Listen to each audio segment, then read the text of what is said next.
Welcome to the Samuele Tini Show and our Oppenheimer Research Conference 2025 special with live and on-site conversation with African researchers and leaders turning science into solution for biodiversity, climate resilience, and livelihoods. The conference is organized by Oppenheimer Generation Research and Conservation, one of Africa's leading independent organization for African-led science. This year's theme is Preserving Our Precious Planet. We will explore biodiversity loss, landscape ecology, climate, wildlife economies, and heritage with African scientists for Africa. I am your host, Samuele Tini.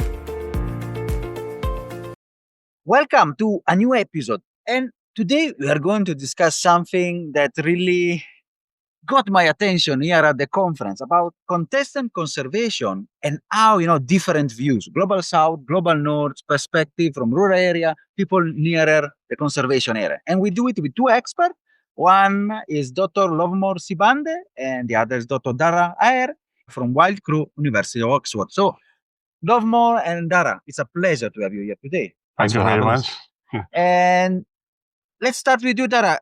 You have led a wonderful team of researchers from all over Africa on this research. Can you tell us about which were the objectives of this research? Yeah, so the original objectives of the research were to try and find some solid evidence about what different groups of people think about some of these contested issues that keep coming up in media, keep coming up in international debates, international decisions, because we as a team, we believe that decisions should be informed by evidence. And in conservation, that evidence can be ecological evidence, can be economic evidence, but it can also be socio-political evidence about what people think, what people want from conservation. And we as a team were struck by, these big divisions. And if all you do is pay attention to what you hear on TV or what you might read on social media, etc., then you would believe that there are these huge gulfs in what people want. But there's not a whole amount of evidence about what different groups, especially the groups of people who are living in the high biodiversity areas in sub-Saharan Africa, where a lot of these contentious issues play out and who are affected by the decisions. So we wanted to try and gather some of that evidence, and not only from the people who are living in the conservation areas, but also people who are living further from the conservation areas, to ask, are there these divisions that we seem to see, that appear to be? And if so, what are the dividing lines? Fantastic. And which were the key points of the research? Which are the contested points that you put in the research, Lovemore? Thank you very much. I just also to build on to what Darragh was saying. So contested issues, these are issues that causes, for example, pretend you have a room full of people and you ask a question and you ask people to say whether it's appropriate or not, or acceptable or not. That you find a huge divide, while some people saying it's acceptable and some people saying it's unacceptable. I thought it's important to just give an example, just in case for people who are not less familiar with that term, so that we have everyone in the same page. But again, when we do our research on moderate contested conservation, we don't claim to be studying all the topics, but for now we're concentrating on 4 key topics. And one of them is militarized conservation, which is the different powers that rangers should or should not be allowed to have. We also do some research on sport or trophy hunting, which is a huge debate currently in the UK media. We also do some research on the appropriate punishments for different wildlife crimes. And the last topic, we also do some research on ownership for different, wildlife. I would say, who does wildlife belong to? Does it belong to the government, the local people, who specifically? And who should it belong to, right? That's where the contestation often is. And I see already here you have an awful lot of contested area, and especially even in the conservation movement, some models saying, for example, if I trophy hunting or other militarized approaches. So perspective from your presentation on research, I was struck that they are very polarized. So in one sense, the global north, the people, also living in urban area, and the people as well. Can you pick one topic that we can discuss and where this really struck you, Darragh? Oh yeah, but probably we talk about the different powers that people think rangers should or should not have. Okay. When you read about this on social media, Twitter and other different forms of social media, it might seem as if the issue is black and white. It's either you are for or against this particular topic. Exactly. But what we did, we spoke to over 3,800 people.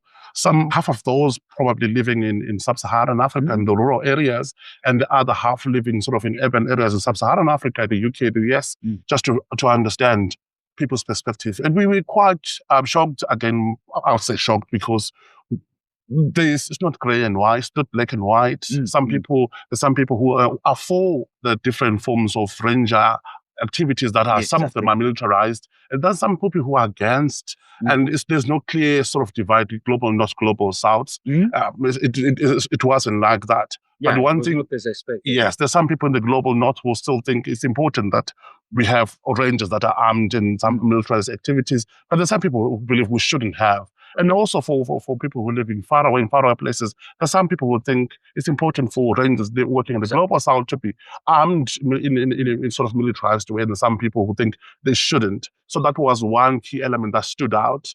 And again, there's some elements that people think, oh, this is a no-no. Again, you get surprised when you talk to people. We don't always see using the same lens as people have their way of thinking. For example, if you ask them should rangers be allowed to carry guns, should rangers be allowed to stop and search people, should rangers be allowed to monitor people's movement, the common answer that we got from people, especially in the rural areas and also in faraway places, was it depends. It depends on three main sort of factors. Okay. Why the rangers are doing it, what kind of activity are the rangers doing? Are they carrying guns? Are they walking? Are they patrolling and monitoring people's movement? What are they doing? And why are they doing it? Are they doing it inside the park? Are they doing it outside? So those are the three sort of main points that came out in the discussion, that when we were analyzing the data that came out in our data, I'd like to say. And I want to ask a subsequent way, because from the presentation, I got also that the way rangers pose themselves and the work they do, it also increases acceptance, of their action inside or outside the park. Especially, I mean, one case was about the Magadi area, in Kenya, that it was particularly in that regard. Yeah, I think that this is an interesting thing, and where the perspectives in Magadi were generally more supportive of ranger activities, militarized or otherwise, than all the other rural African locations, the other 4 locations where we work.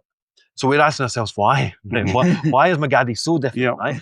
And we don't know this for sure, right? We can't prove this, but interpretation, and this is not only our interpretation, but interpretation with the communities, including the communities who live in Magadi, is that the protected and conserved area there is a community land. It's a group ranch.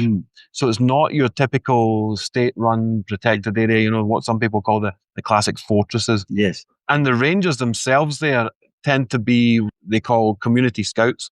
So these are people who are from the communities, not from somewhere else in the country, who understand what life is like there, understand the challenges that people face with wildlife, speak the language, and they're typically not armed. And this is unusual among the places where we work. So where we work, not all rangers are armed all the time. But in Magadi, at least the community rangers are typically not armed. So then the way we are thinking about this as well, it's probably to do with these governance aspects, the way the protected area is set up, the way the protected area is run. And, this idea that in the rural areas where support was lower for militarized conservation, that might be because people understand the sometimes negative realities of living alongside a protected area with strict law enforcement. Whereas in Magadi, if the community scouts are kind of people people from the area, and they're not typically armed, then that direct lived experience of encountering the strict enforcement is just not there. So maybe that accounts for the differences. And then can I just jump on a question? Is this a replicable model that will be an insight from your research that maybe others can copy to increase the acceptability of some activities? Possibly. I mean, the interesting thing here is that type of community-led conserved area, conservation area, there are lots of those across the continent, right? So I think the way that we could test if that's actually what's going on, before we think about taking these findings and running with them, look at other places that have this kind of community model and other places that have the strict enforcement model, and then actually test whether this is a pattern, right? Whether it is the governance and the management and the type of rangers that are there, or whether that's just something that we found in our data. So I think do the classic thing that scientists do and say more research is needed. Fantastic. And, I really also like the approach that you did in the research, especially if you, Lovemore, when you went back with the community, to discuss the finding, which is not often the case. Yeah. Because usually, even in my experience, there is a wonderful research, and then the researchers take themselves either maybe in urban area, in Nairobi, or whatever, or overseas abroad. So, what was the response that you got when you went there also to share the insights? I think the overall the response was positive because even the people that we spoke to in these communities, the 5 different communities, they all say this is probably one of the few research that people have gone, collected the data and come back. And they thought they really appreciated us taking time to come in and also can speak to them or make us help understand the data that we already collected. It's easy to sit in an office and make the conclusion and write papers. But again, if you want your work to also to be applicable and also to make, to have a real impact, especially if you're going to be passing it to decision makers, you need to also to have the people who are on the ground, who have got direct experience to help you understand. Because sometimes as scientists, only what we see when we analyze these things, we see numbers and p-values in our ASC. But again, it's always important to have and understand what's really happening on the ground, which is really nice. And I strongly encourage others to emulate, I'll say. And this is a good approach. We discussed in other episodes about the human-centered, research and discussion with some of your colleagues. And where do you want to take this research? So now you have done this. What are the next steps? We're going to do more of this stuff. I think we have demonstrated that you can find very surprising things if you ask these kind of questions, right?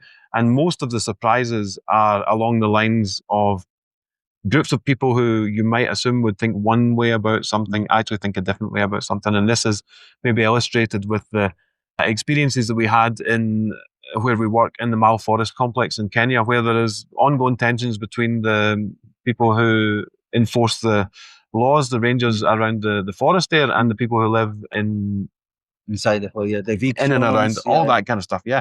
So, this has been well covered in the media, and we expected support for ranger law enforcement activities to be pretty low there, right? Just given this history and the very recent history, ongoing history of these things. And actually we found that, of course there were things that the people who are living in the villages where we worked in Mau didn't think was acceptable or unacceptable, but some things they found was acceptable, and usually it was inside the forest. That's the ranger's territory, right? And they should be allowed to do their jobs within that territory. And that was a surprise to us. Yeah. And it was also what we learned there, and Betty, who's a student in the project, who looks after that relationships with those communities. I wish she was here to tell us more about this, but one other thing that the people there told us as well, it's not the rangers we have the problem with necessarily. Rangers are just doing their job, right? It's the people who are giving the rangers their orders that our issue is with. This is something that we had from 1 or 2 people living there. And that's another aspect of this that, again, we are surprised, but we shouldn't be surprised that people see the rangers are just doing the job, and it's who's giving them their orders. That's where, where are these policies and programs and decisions coming from? That's where the communities have the problems or would like to see change.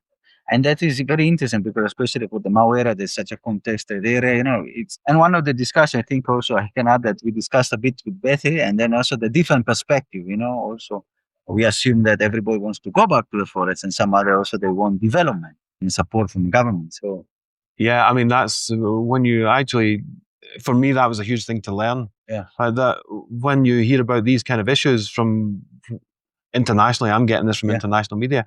When you actually go and you speak to people and you ask them about the challenges they're facing, then you get a much more textured impression of what life is like there than of course you do, than what you read in the newspapers or hear in podcasts, etc. So that is the nuance, no? The beauty also. And from you, since you're coming from the whole global south, it's not good also to create this the division. How do you want also to use as a young researcher with the theme that you have done to use this to inform maybe the policies, to inform your government on how to also bring on board this idea? I think it's really important. One thing that I like with this particular approach that MCC did take was also looking at the community voices, because currently when you read perspectives online, the community voices are silent, and it's quite surprising why, especially in an era where people also have people in the global south also have internet, and also they have their own views which are valid probably. So I'm glad that we also have those two perspectives so that we can compare. And I feel like when decision makers nationally, internationally, or can also look at what people from the local communities are saying, and then use that to also to make informed decisions. I'm sure decision makers every day have to make very difficult decisions, and sometimes they don't have the right sort of evidence, and they don't know the both sides of the coin. But if they do sort of understand the both sides of the coin, then it makes their lives easier, because they are making decisions sometimes that affect people in the global north, but also as well people living in the global south. I'm talking about big decision-making bodies like the IUCN, for example, in this case. And I think that is wonderful. If I may ask a question that will be controversial for South Africa, I don't know who wants to take it. What was the perspective about trophy hunting and that huge debate? Is it good for conservation or not good for conservation? Okay, I refuse to speak for South Africa, okay, because I'm not from South Africa. But we didn't analyze for South Africa specifically, but we grouped them as people living in urban areas of sub-Saharan Africa. Yeah, exactly. So for South Africa, our sample, we didn't have a raw sample. We had maybe globally, we can say it more globally. Globally, it depends. Again, that's the overall answer that we got. It depends. It depends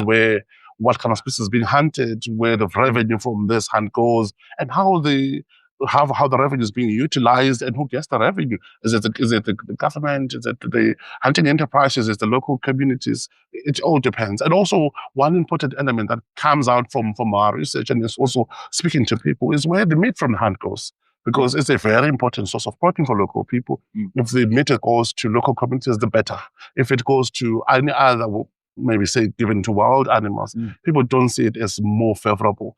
They see it as less acceptable. So there's always that answer. It depends. It depends on certain characteristics of the hunt itself. And if the hunt is favoring more local people, people are more likely to see it as more acceptable, I would say.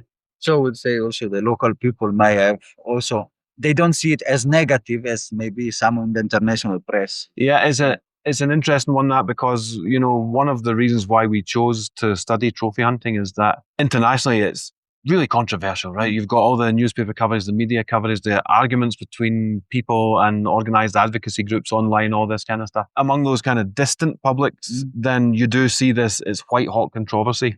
In some of the places where we work where hunting occurs, so there's no hunting in Kenya, so that's two of our locations, there's no hunting, but in Tanzania and Zimbabwe, hunting was still controversial, but it was a different degree of controversy. And Lovemore spoke about this at this conference a different type of controversy. He spoke about this last year here. The controversy in the international media coverage of this usually seems to be about, is this something that should be stopped? Is it ever okay for a person to, you know, hunt an animal, especially these kind of iconic, charismatic, whatever you want to call them, animals for pleasure? Whereas in the communities, it was more about what happens to the proceeds from this, right? It wasn't about should we do this at all or not. That was not really the controversy we found. It was, you know, we're not sure that this has really been managed in our interests, right? What happens to the money? What happens to the meat from the hunt? And one thing that came through loud and clear, especially in the Wangi area in Zimbabwe, and Lovemore can hopefully say a bit more about this, was that people were basically saying, we would like to have a little more say in how the hunting is managed. Right? So it happens here. Sometimes we get benefits, sometimes we don't, but we would like perspectives just to make sure it's taken into account the things that matter to us. And again, just like what Darragh was saying, a lot of the time when you read about the argument on trophy hunting, especially for people who don't live in wildlife areas, is the chief or the prime reason is for ethical concerns. Is it the right thing, animal rights? But when you come to the global south, maybe in Wangi, for example, where I'm from, the argument is less on animal rights, but like Darragh was saying, is more or less on how the process is going to be shared. What am I going to benefit, especially for the local communities? If the local communities perceive some form of benefit in the form of protein, meat, I would say, and also some revenue coming from the hunts, they're more likely to see it as favorable. That's the overall picture that was painted from analyzing the data that we analyzed in terms of. And that is surprising. And on that topic, so you asked the question about the earlier, we did another study on trophy hunting that was about the only people who are not living in the wildlife area. So we had urban samples from South Africa, from the UK, and from the US. And we found that probably unsurprisingly, that generally support for trophy hunting and acceptability of trophy hunting was quite low. But it wasn't, it wasn't this complete outright rejection that sometimes you would think. But the more interesting thing was that it did depend, even among those publics that don't maybe have less first-hand experience of what that means, what it is to live with dangerous animals, what hunting looks like on the ground, the benefits that it may or may not provide to communities. But even those people, their perspectives on this were kind of pragmatic.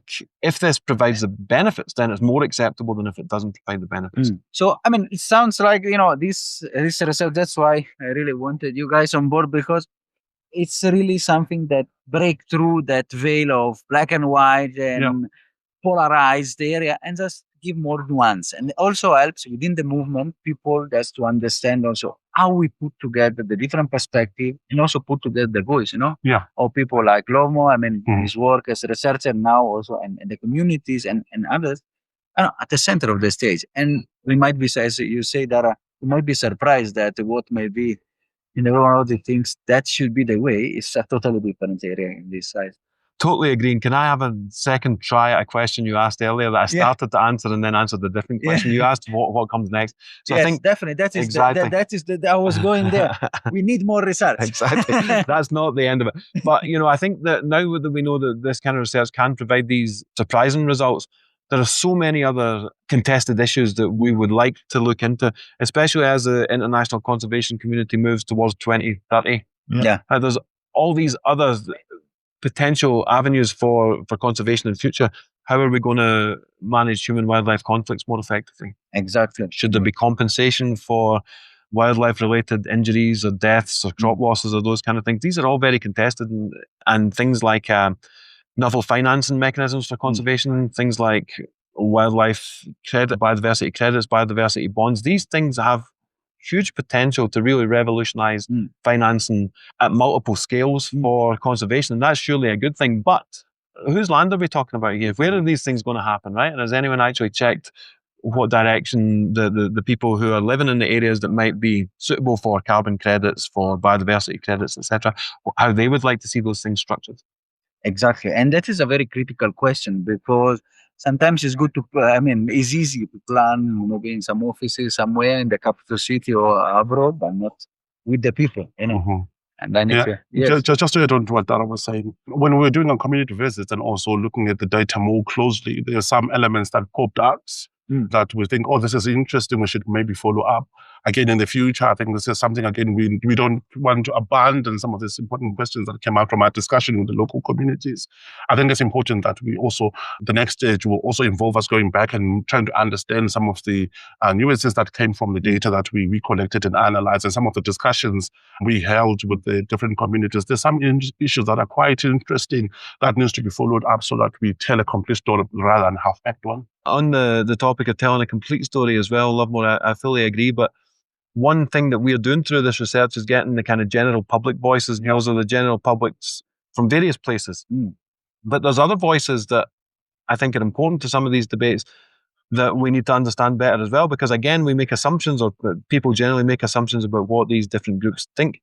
And one group, I think, especially on that very contested issue of ranger powers, etc., we need to understand what the rangers think about these things, right? Exactly. These are the people whose job this is, right? We need to understand what the protected areas managers who are planning these things, to understand the pressures that they face, the competing things that they're supposed to balance. They're expected to conserve biodiversity or even particular species. Rhinos, for example, would be a good example in the militarised debate. And then just understand, what do they think about these things, right? Because again, you might find out something that you never knew. And then if you're going to try and manage and make decisions about where to go next, then it's like any system. If you're going to manage the system, you need to understand the system. Exactly. And I think what we do through our research and other people do through their research is provide that evidence about what is the system, what are the contours of what people think about these things, and that gives the people whose job it is to make decisions some more evidence to base those decisions on. Fantastic, and a lot of food for thoughts, and really, the complexity and oversimplification. And sometimes it helps also donors, people, philanthropies, and also to shape better projects and have better results. So it was a pleasure to have you, Lovemore and Darragh. Fantastic episode. Thanks for having us. Thank you very much. Grazie. Cheers. Are you satisfied after this wonderful episode? Let's continue together our sustainability journey.